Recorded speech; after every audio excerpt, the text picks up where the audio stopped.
Hello students, मैं Shri Ram academy से कक्षा 6 की हम बुक में पढ़ेंगे पाठ 25, जो हमारा ये लास्ट पार्ट होगा। ठीक है ना। इसके बाद हमारे ये कक्षा 6 की जो हिंदी का सुगम भारती का जो चैप्टर है वो समाप्त हो जाएंगे। ठीक है, तो ये हमारा अंतिम पाठ है। तो इसमें इस पाठ का नाम है सेवा भाव, जिसको लिखा है जयंत जोशी ने। ठीक है ना। इसमें हम सीखेंगे कर्म ही सर्वोपरि है, विलोम शब्द, मुहावरे और वाक्य प्रयोग। ठीक है ना। जो कर्म होता है वो सर्वश्रेष्ठ होता है। तो चलिए हम शुरू करते हैं कि कर्म कैसे सर्वश्रेष्ठ होता है। ठीक है। प्रतापपुर शहर में एक सरल स्वभाव का बच्चा विजय रहता था।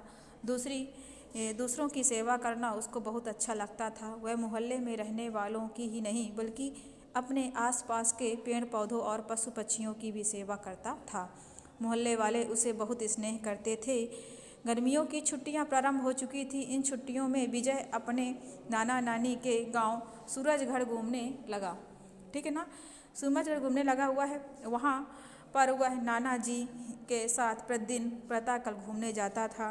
वह अपने साथ अनाज के दाने भी ले जाता और रास्ते में मिलने वाले पक्षियों को चुगने के लिए डाल देता।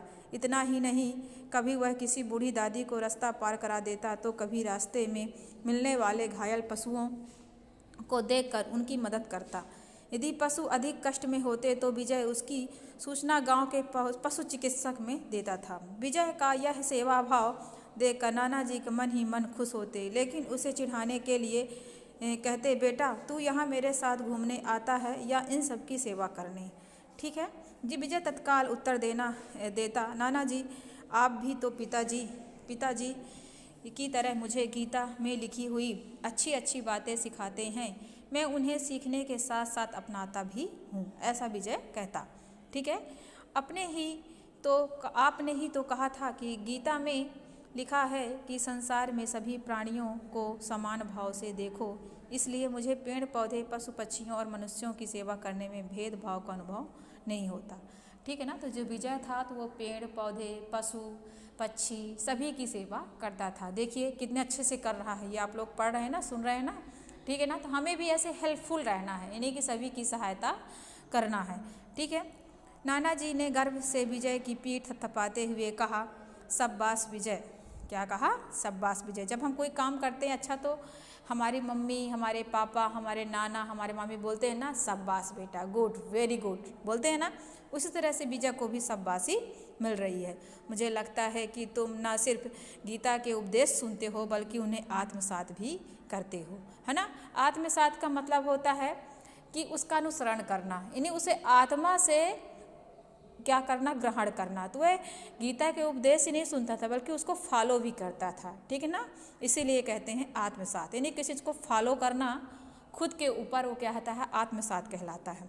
एक दिन की बात है, प्रतिदिन की तरह विजय अपने नाना जी के साथ घूमने जा रहा था। अचानक उसे सड़क किनारे लगे हुए कुछ मुरझाए पेड़ पौधे दिखाई दिए। उन्हें देखकर उसे दुख हुआ।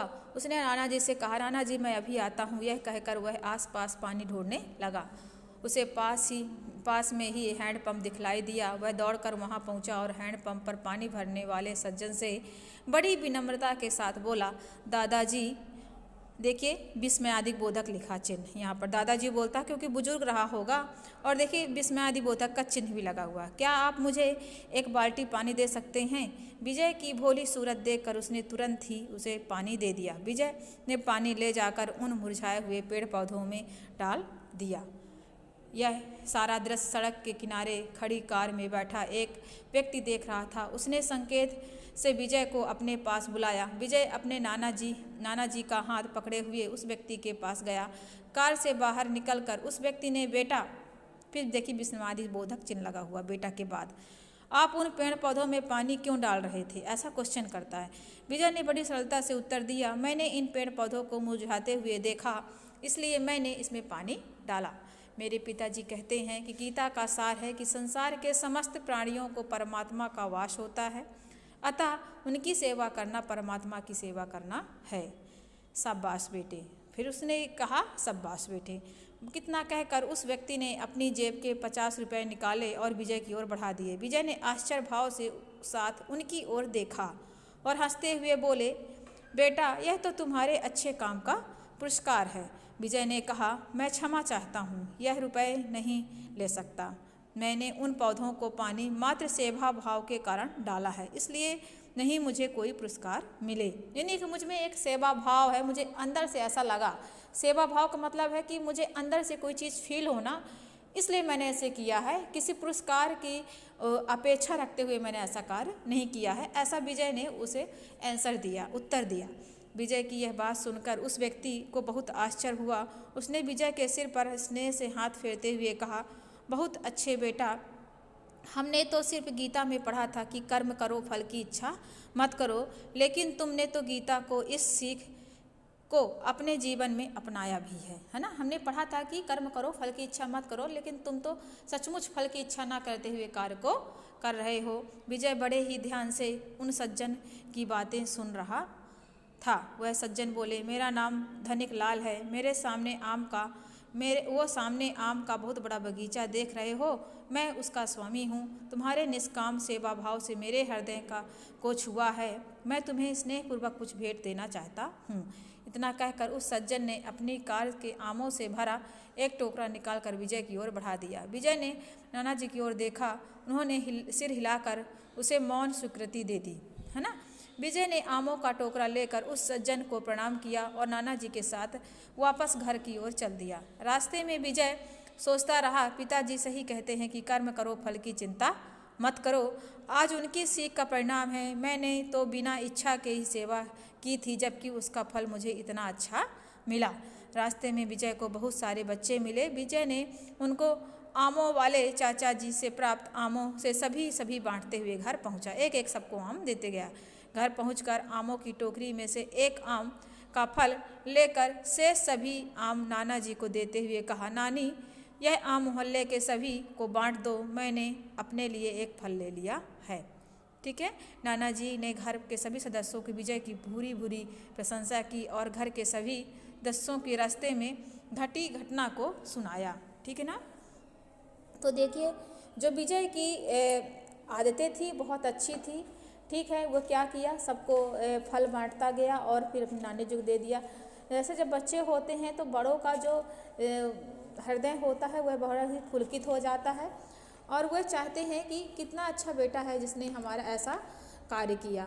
तो हमें भी देखिए, आप 6th स्टैंडर्ड में हैं और अब बच्चे बड़े हो रहे हैं आप, ठीक है ना।